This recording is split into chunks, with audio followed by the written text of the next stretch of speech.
Hello everyone, welcome to my YouTube channel. Friends, आज के class में हम लोग डिस्कस करने वाले हैं न्यूमेरिकल ऑन रिविटेड जॉइंट।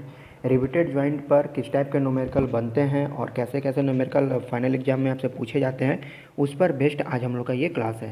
तो जिसमें फर्स्ट टाइप का न्यूमेरिकल है। इस न्यूमेरिकल में ज़्यादा कुछ नहीं कहा गया, सिर्फ ये पूछा गया है कि हमारे पास जो ये कनेक्शन दिया हुआ है, ये एग्जाम्पल है लैप जॉइंट का, जिसमें दो प्लेट जो हैं रिविट से कनेक्टेड हैं। इस रिविट का डायमीटर गिवन है 20 mm का। इस रिविट पर, इस प्लेट पर लोड लग रहा है टेंसाइल लोड 400 किलो न्यूटन का। पहले प्लेट का थिकनेस 10 mm है, दूसरे प्लेट का थिकनेस है 12 mm का।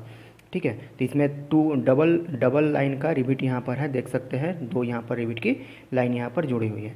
तो इस पर हमें ये निकालना है कि इसमें मिनिमम और मैक्सिमम पिच डिस्टेंस कितना होगा और एंड डिस्टेंस, एज डिस्टेंस इसमें कितना होगा, ये सब चीज़ें यहाँ पर निकालनी है। तो जैसा कि IS 800 2007 के स्पेसिफिकेशन के अनुसार हम जानते हैं कि मिनिमम पिच जो होता है, minimum pitch P minimum pitch distance जो होता है, ये होता है 2.5 टाइम्स ऑफ डायमीटर। किसका डायमीटर? तो रिविट का नॉमिनल डायमीटर। नॉमिनल डायमीटर मतलब क्या कि जैसे हमारे पास रिविट है, अगर हम रिविट का यहाँ पर हेड बनाए इस तरह से और ये रिविट है, तो रिविट का ये नॉमिनल डायमीटर वो कहलाता है जो कि इसके सैंक का डाया होता है, जो कि हमें ये गिवन है। ठीक है, और ग्रॉस डायमीटर कहलाता है, जो प्लेट का डायमीटर है होल डाया, वो ग्रॉस डायमीटर कहलाता है। तो हमें यहाँ पर पूछा हुआ क्वेश्चन में कि मिनिमम पिच डिस्टेंस निकालिए, मैक्सिमम पिच निकालिए। तो देखिए मैं एक बार रिकॉल करा देता हूँ। पिच डिस्टेंस कहते हैं किसको है? पिच डिस्टेंस वह डिस्टेंस है जो कि लगने वाले लोड के पैरेलल हो दो क्रमागत रिविट के बीच की दूरी। जैसे इस क्वेश्चन में ये जो डिस्टेंस होगा ये हमारा पिच डिस्टेंस कहलाएगा, क्योंकि ये जो लगने वाला लोड है इसके बिल्कुल पैरेलल डायरेक्शन में है, तो इसको पिच डिस्टेंस कहेंगे। जबकि गेज डिस्टेंस किसको कहेंगे? तो लगने वाले लोड के परपेंडिकुलर डायरेक्शन में जो आता है इस डिस्टेंस को कहा जाता है कि ये गेज डिस्टेंस है। इंड डिस्टेंस क्या होगा? इंड डिस्टेंस हो जाएगा तो लगने वाले लोड के पैरेलल डायरेक्शन में आखिरी रिविट से प्लेट के बाहरी किनारे का डिस्टेंस, यानी कि हमारी आखिरी रिविट है ये आखिरी रिविट होगा, ये आखिरी रिविट होगा, तो इसके किनारे का जो डिस्टेंस होगा ये कहलाएगा इंड डिस्टेंस। ठीक है, और एज डिस्टेंस कहलाएगा लगने वाले लोड के पैरेलल डायरेक्शन में जो है इसको एज डिस्टेंस कहेंगे। सिमिलरली इस रिपीट के लिए हमारा ये जो डिस्टेंस होगा ये एज डिस्टेंस होगा। ठीक है, यहाँ से जो डिस्टेंस होगा ये डिस्टेंस हमारा इंड डिस्टेंस होगा। तो ये पहले भी हमने इसके बारे में बता चुके थे। तो यही वैल्यू यहाँ पर निकालना है कि इसका क्या डिस्टेंस होगा।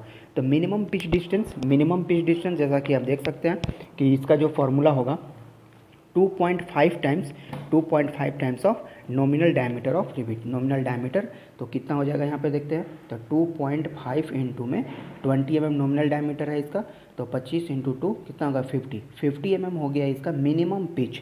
मैक्सिमम पिच कितना होता है? मैक्सिमम पिच कहता है, देखिए मैक्सिमम पिच है अकॉर्डिंग टू IS 800 2007, ये कहता है कि जब आपका टेंशन का केस हो, जैसे इस प्लेट पर जो लोड अप्लाइड है टेंशन का है, तो इस केस में 16 इंटू टी और 200 mm, इन दोनों में से जो मिनिमम वैल्यू हुआ वो हमारा मैक्सिमम पिच डिस्टेंस होता है। 16 इंटू टी होता है थिकनेस ऑफ थिनर प्लेट। एक प्लेट ये है, दूसरा प्लेट ये है, इन दोनों में से जो प्लेट का थिकनेस कम होगा, जैसे इसका 10 mm है, इसका 12 mm है, तो दोनों में से कम है कौन सा? 10 mm। तो 16 इंटू टी हो गया 160 और 200, तो दोनों में से जो हमारे पास कम होगा, जो दोनों में से वैल्यू कम होगा, कम है 16 इंटू 10 160, तो 160 mm हो गया मैक्सिमम पिच डिस्टेंस। ठीक है, तो पी मैक्स की वैल्यू हम यहाँ से निकाल सकते हैं कि मैक्सिमम पिच डिस्टेंस आ गया 160 mm। तो इस तरह से हम मिनिमम और मैक्सिमम पिच डिस्टेंस निकाल लिए। ठीक है, सिमिलरली जब हमको निकालना होगा इंड डिस्टेंस, तो इंड डिस्टेंस होता है E = 1.5 times of D not. देखिए अब यहाँ पर डी नॉट की बात है, डी नॉट है होल डाया या फिर इसको ग्रॉस डाया कहा जाता है।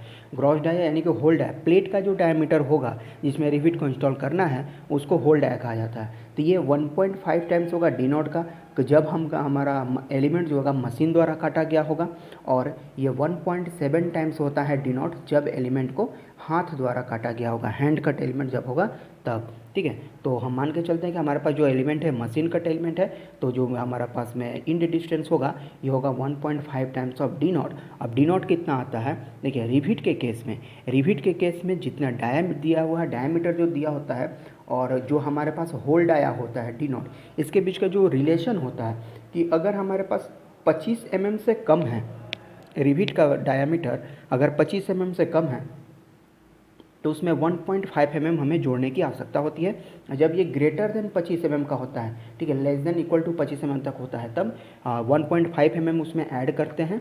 एंड जब ग्रेटर देन 25 होता है तो उसमें हम लोग 2 mm ऐड करते हैं। तो इस केस में हमारे पास लेस देन 25 है तो 20 mm है, तो इसमें हमको जोड़ना होगा। तो 1.5 ऐड करेंगे तो 21.5 हो जाएगा। 21.5 इसको हम लोग मल्टीप्लाई करेंगे, मल्टीप्लाई करते हैं तो ये वैल्यू मिलता है हमको 32.25, ठीक है, ये मिलता है हमको 32.25 mm। तो इसको लगभग आप 40 mm तक इसको प्रोवाइड कर सकते हैं, 40 mm, ठीक है 40 mm तक आप इसको प्रोवाइड कर सकते हैं। तो ये थे आज के क्वेश्चन में कैसे हम इसको minimum pitch distance, maximum pitch distance हम यूज करेंगे एंड कैसे कैलकुलेट करेंगे। यहाँ से हो गया इंड डिस्टेंस, एज डिस्टेंस भी सेम होता है, एज डिस्टेंस भी इतना ही आप रख सकते हैं 40 mm का। आज के लिए इतना ही, मिलते हैं नेक्स्ट क्लास में कुछ अलग क्वेश्चन के साथ में।